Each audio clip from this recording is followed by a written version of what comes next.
Welcome back. We're still talking Nigeria. This time we're looking at the economic side of it, somewhat restructuring the economy. Yes, if we're going by what the president has asked for, he's seeking emergency powers from the National Assembly to push his planned stimulus for the economy. Objectives of the action plan on the economy include shoring up the value of the naira, creation of more jobs, boosting of foreign reserves, reviving the manufacturing sector, and improving power. Well, the bill has been greeted with criticisms here and there from across the country, with many experts saying the president has no need for such emergency powers. Some say he's more than gifted with powers. There you're smiling. You're trying to hold yourself. What's okay? Well, we're not. We have two legal practitioners. Indeed, we have three legal practitioners in the house. Help us look at all of this. Mr. Anthony Ebe is a legal practitioner. Thank you for joining us. Thanks a lot. Kema Ufele-Smith, a human rights ambassador, who also happens to be a lawyer, right? Yes. Okay, but he's a human rights ambassador. Okay, and on this other side is a business lawyer. That's what he's been called. Mr. Fred Nzako. Thank you for joining us. I am not a He's a lawyer and an economist. I will. Prepare for fireworks. I'm a development economist. Okay. You can't take it away from me. As well as a legal practitioner. I'm a legal practitioner. Okay. When you have all lawyers in the house, prepare for fireworks. Okay. Let's go into it. But we are talking economy. Yes, so don't worry. This is not a courtroom. Yeah. We're ready for it. We'll take a moment, and when we come back, these legal minds, I don't know.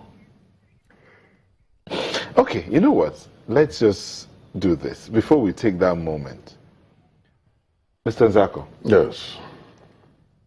Since you said we're talking economy, Yes, we're talking and you're also economy. a lawyer, Yes. tell us the current situation, what you think about the president's request. I can give it to you in one sentence.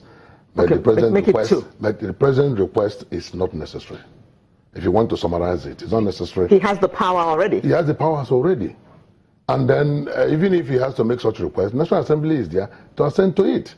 National Assembly has made laws. We're in this country when some laws were passed in 24, 48 hours by National Assembly. And it happened. So if there is emergency, it takes National Assembly just 1 week to pass the emergency laws. But it must go to National Assembly. We're not in a dictatorship. We're not in an autocracy. This is democracy. And if you take away the powers of the legislature from the democracy, we are no longer practicing democracy. But is he asking for... Simple and short, those demands are not necessary. Is he asking to take away the powers of the legislature? Not really. He's trying to subvert them. I don't understand. He's trying to subvert the powers of the legislature. And you want to ask yourself the basic question. Is the president just waking up to the fact that Nigeria is in an emergency? Okay.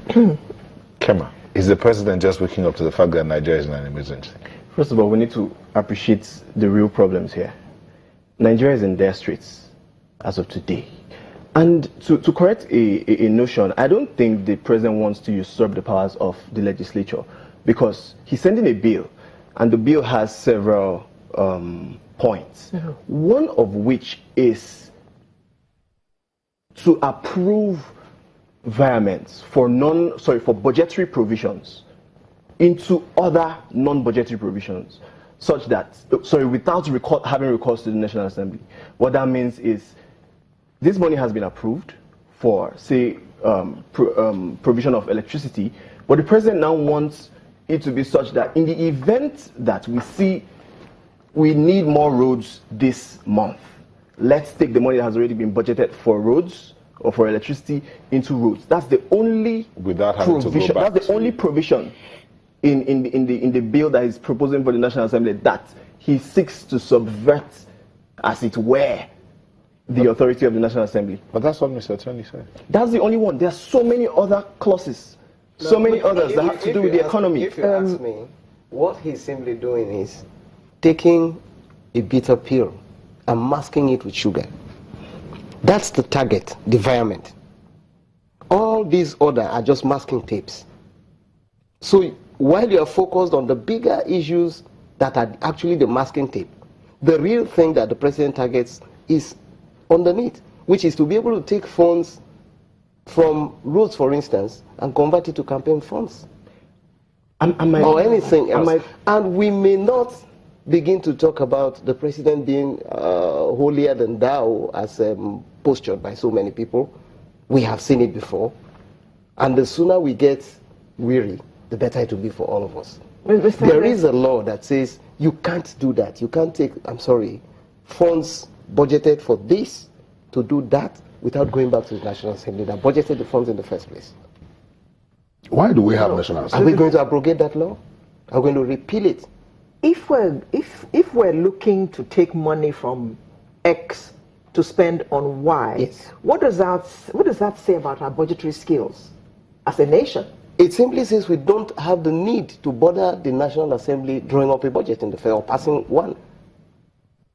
The National Assembly passes a budget in January, for instance, and money is budgeted for, let's say, medicine or healthcare. And the president suddenly realizes in February he needs this trip to China, and there's no money budgeted for trips to China. And he says, okay, Medicare, you wait. And he takes funds meant for healthcare of the citizen and goes to China. That's exactly what we are saying will not help our country. Once we budget funds, for God's sake, stick to the budget. But I think those are not the core issues. I mean, we have not seen the bill. So everything we are discussing about this is in the realm of speculation. And it's even worrisome that the spokesman of the vice president has said there's no such request. So sometimes when we discuss issues about governance in this country and government officials come out to say it is not true, I get worried. Many media agencies, even internationally, have given snippets about this request.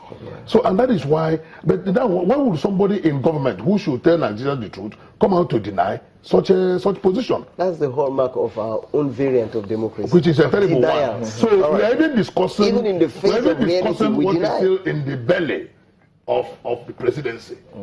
So if that will form an opinion, for instance, if that will form the decision of government, let government know that such thing they have in their belly should not be delivered. Okay, Mr. Zako, This is not even in the belly anymore.